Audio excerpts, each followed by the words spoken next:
দল হিসেবে আওয়ামী লীগকে নিষিদ্ধ করা হয়নি, তবে তাদের নির্বাচনে অংশগ্রহণের বিষয়ে সিদ্ধান্ত নেবে নির্বাচন কমিশন, এমন মন্তব্য করেছেন অন্তর্বর্তী সরকারের প্রধান উপদেষ্টা ডক্টর মোহাম্মদ ইউনূস।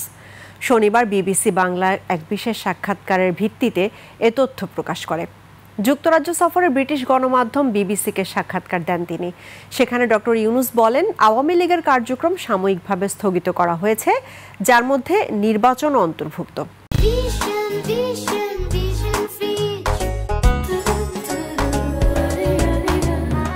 তবে দলটি নির্বাচনে থাকবে কিনা সেটা ইসির এখতিয়ার।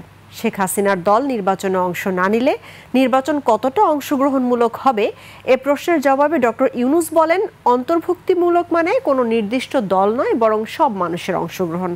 মানুষ যদি ভোট দিতে পারে, সেটি অন্তর্ভুক্তিমূলক নির্বাচন। শেখ হাসিনাকে ভারত থেকে ফিরিয়ে এনে বিচারের বিষয়ে ডক্টর ইউনূস বলেন, বিচার একটি চলমান প্রক্রিয়া।